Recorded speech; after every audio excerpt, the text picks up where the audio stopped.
Saudara, judi online semakin merajalela di tanah air. Tak hanya warga sipil, penegak hukum hingga DPR nyatanya juga jadi pemain judi online.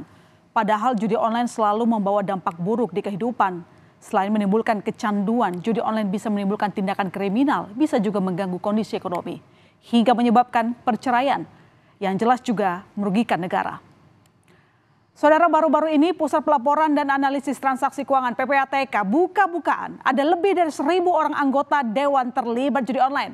1.000 orang tersebut merupakan anggota DPR, DPRD, dan yang bekerja di kesekretariatan. Ketua PPATK Ivan menyebut transaksi judi online di klaster anggota Dewan bahkan punya deposit mencapai 25 miliar rupiah. Sementara transaksi main judi online para anggota legislatif ini ratusan sampai miliar rupiah. Wakil Ketua Komisi 3 Dewan Perwakilan Rakyat DPR RI, Habibur Rahman, lalu mendorong PPATK untuk melaporkan anggota Dewan yang main judi online ke Mahkamah Kehormatan Dewan MKD. Ada lebih dari 1.000 orang, itu DPR, DPRD, sama sekretariat kesekjenan ada. Lalu transaksi yang kami potret itu lebih dari 63.000 transaksi yang dilakukan oleh mereka-mereka itu, dan angka rupiahnya bisa saya sampaikan? Jumlah totalnya. Angka rupiahnya hampir 25 miliar di masing-masing. Ya transaksi di antara mereka dari ratusan sampai ada miliaran, sampai ada satu orang sekian miliar. Orang sampai bisa 25 miliar begitu? Enggak, agregat secara keseluruhan. Itu deposit. DPR ya. Ada juga yang terdeteksi bermain judi online. Ya, kita minta infonya. Di DPR ini kan ada MKD, Pak Ivan, di DPR ini kan ada MKD, Mahkamah Kehormatan Dewan, ya. Bisa disampaikan itu, Pak. Sehingga kita ada pendekatannya, karena kalau di masing-masing institusi termasuk di DPR bukan hanya melanggar hukum pidana, Pak, tapi ada ketentuan kode etik. Sikap tegas berupa sanksi etik dengan pemecatan kepada anggota DPR RI yang bermain judi online dirasa perlu dilakukan oleh Mahkamah Kehormatan Dewan MKD DPR. Hal tersebut disampaikan peneliti senior Forum Masyarakat Peduli Parlemen Indonesia Formapi, Lucius Karus, yang menilai jika MKD tidak mengambil tindakan tegas, maka akan merusak citra DPR itu sendiri. Peran MKD RI dinilai penting untuk menegakkan etika para anggota Dewan.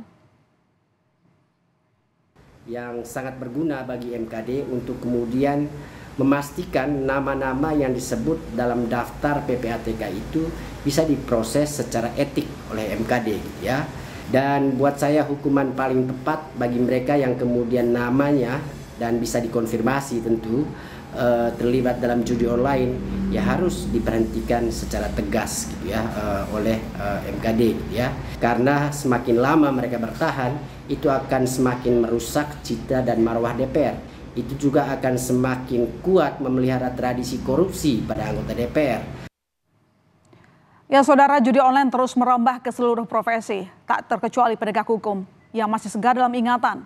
Seorang poluan nekat membakar suaminya karena kesal sang suami habiskan uang belanja untuk keperluan keluarga, malah dipakai buat main judi online oleh suami yang juga seorang polisi. Peristiwa ini terjadi pada 8 Juni 2024 lalu. Kasus lain saudara, gara-gara main judi online, seorang kepala desa Jatim Makmur, Kecamatan Songgom, Kabupaten Brebes, Jawa Tengah, tilep dana desa selama 3 tahun. Sejak ia mulai menjabat sebagai kepala desa dari tahun 2019 sampai 2022. Muhammad Suhendri diketahui korupsi dana desa hampir 1 miliar rupiah. Anggaran yang seharusnya digunakan untuk membangun desa malah habis buat judi online. Akibat perbuatannya, ia terancam hukuman minimal 4 tahun penjara dan maksimal hingga 20 tahun penjara dan paling sedikit denda 50 juta hingga maksimal 1 miliar rupiah. Berdasarkan pengakuan tersangka ini, bahwa hasil dari perbuatan tersebut adalah digunakan untuk judi online. Judi online berupa slot dan juga berupa nomor Singapura. Kemudian selain itu juga digunakan untuk trading seperti itu. Dan ini dilakukan mulai tahun 2019 sampai 2022, berarti pada saat mulai pertama diangkat menjadi kepala desa. Mengantisipasi permainan judi online, ponsel puluhan milik aparatur sipil negara ASN dan honorer di Kecamatan Tiga Raksa, Banten diperiksa. Hasilnya saudara, 1 ASN dan 2 pegawai honorer terindikasi bermain judi online. 3 pegawai tersebut diminta membuat surat pernyataan tak lagi bermain judi online. Mereka juga akan dibina. Dan jika kembali terlibat judi online, maka ketiga pegawai itu akan diberi sanksi berat. Perkembangan judi online semakin masif, para pelaku menjalankan aksinya dengan berbagai cara seperti menyamarkan aktivitas judi online sebagai warnet game. Satuan Reserse Kriminal Polresta Banyumas, Jawa Tengah menggerebek 3 tempat yang diduga menjadi pusat pengendalian judi online yang beroperasi secara nasional. Polisi menduga perputaran uang dalam praktik judi mencapai 1,3 miliar rupiah lebih dalam 1 bulan. Dalam penggerebekan ini saudara, polisi menyita 500 perangkat komputer dan jaringannya yang digunakan sebagai alat operasional judi online. Polisi menetapkan 11 orang tersangka dalam penggerebekan ini. Yang modus operandinya adalah para pelaku menggunakan perangkat komputer dengan PC, dengan kedok bermain game untuk membuat ID secara masif dan memainkan ID tersebut untuk menghasilkan chip yang dijual dan dipromosikan melalui media sosial, baik itu Facebook yang terbaru terkait dengan perjudian online itu sendiri. Di Indonesia terdapat 3,2 juta orang yang menjadi pemain judi online. Dan saudara, 80% diantaranya bermain dengan nilai di bawah Rp100.000. Ini artinya mereka berasal dari kalangan menengah ke bawah. Nah, ini artinya masyarakat kelas menengah ke bawah yang memicu keluarga dari pemain menanggung akibatnya. Seperti halnya yang dilakukan oknum petugas parkir Kota Medan menjadi viral di media sosial karena menggunakan mesin e-parking untuk bermain judi online. Wali Kota Medan Bobi Nasution akhirnya meminta Dinas Perhubungan memecat oknum petugas parkir Pemkot Medan yang menggunakan mesin e-parking untuk bermain judi online. Bukannya untung, malah kini terancam jadi pengangguran. Harapan dan ilusi menikmati keuntungan dari judi online membuat mereka tercekik akibat uang yang seharusnya digunakan untuk memenuhi kebutuhan hidup malah habis sia-sia. Seperti halnya video satu ini saudara yang pernah viral di media sosial. Kowe wong loro karo anakku iki sing ngoni sapa? Sing ngoni yo aku sing golek kaya kuwi. Lah ngoni ngono apa kene yo golek ngon dhewe kok. Duitmu ndi? Jarene kowe ngeslot tak kaya aku.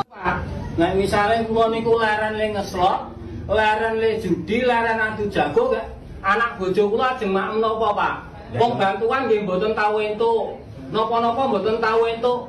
Kula iso ngene anak bojo kula niku hasile ngoten niku, Pak. Banyaknya masyarakat bermain judi online tak lepas dari gencarnya promosi yang dilakukan seperti menyewa jasa para selebgram. 6 selebgram di Lampung ditangkap polisi karena terbukti mempromosikan situs judi online di akun sosmednya selama 3 tahun. Dari penelusuran petugas saudara, situs judi online yang dipromosikan tersangka terafiliasi dengan server judi di negara Kamboja.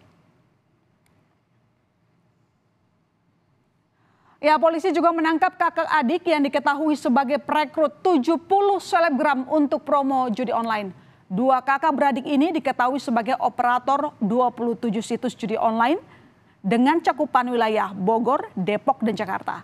Mereka menggunakan jasa selebgram untuk mempromosikan judi online yang dibayar Rp500.000 sampai dengan Rp1.500.000 sekali posting. Beroperasi sejak tahun 2023. Keduanya mengantongi omset puluhan juta rupiah setiap bulannya. Akibat perbuatannya, keduanya lantas terancam hukuman 10 tahun penjara dan denda 10 miliar rupiah. Ya saudara, judi online sangat merugikan bahkan merusak keharmonisan rumah tangga. Terbukti dari data bahwa judi menjadi salah satu alasan perceraian di Indonesia. Tahun 2023 saja saudara, ada 1.572 kasus pasangan yang cerai karena alasan judi. Nah, angka kasus perceraian di Pengadilan Depok di tahun 2024 misalnya, ia meningkat di mana 70% diantaranya diakibatkan judi online dan pinjaman online. Ya, itu dari awal Januari 2024 biasanya meningkatnya berkaitan dengan judi online, kemudian pinjaman online, ya kan. Nah, karena kenapa? Karena faktor dari COVID yang kemarin belum dapat pekerjaan yang sesuai atau belum dapat pekerjaan yang dapat menghasilkan uang ya, sehingga untuk memenuhi kebutuhan mereka jalan bebas. Perputaran judi online di Indonesia nilainya fantastis. Di triwulan pertama saja saudara mencapai 100 triliun rupiah atau setengah dari angka perputaran uang judi online di tahun lalu. Nah, kalau kita totalkan sejak tahun 2021 saudara, uang judi online mencapai 600 triliun rupiah. Dan bukan prestasi yang membanggakan, miris. Indonesia bahkan menjadi salah satu negara dengan jumlah pemain judi online terbanyak. Data ini merupakan survei Drone Emprit, di mana pemain judi online ada 201.122. Merupakan hasil survei ya saudara, ini hasil survei artinya belum menerjemahkan angka keseluruhan atau yang sebenarnya. Dan untuk menumpas operasional judi online, Kapolri Jenderal Listio Sigit Prabowo berjanji akan mengusut tuntas dan menangkap para bandar judi online. Dengan masalah judi online, saya sudah perintahkan dan ini juga sudah menjadi perintah Bapak Presiden untuk diusut tuntas. Jadi saya kira seluruh anggota yang tergabung dalam Satgas, apakah dari Kominfo, apakah dari BSSN maupun dari Polri sendiri, tentunya saat ini bekerja sama dengan kawan-kawan di PPATK dan OJK menelusuri semuanya. Tentunya kita akan terus melakukan penelusuran sampai dengan titik puncak. Sudah banyak fakta, judi online sangat merugikan kehidupan, mulai dari keuangan, merusak hubungan keluarga, bahkan mental. Judi online hanyalah menguntungkan bandar. Maka renungkan saudara, jangan mencoba sekalipun terlibat dengan judi online. Sayangi diri Anda dan keluarga.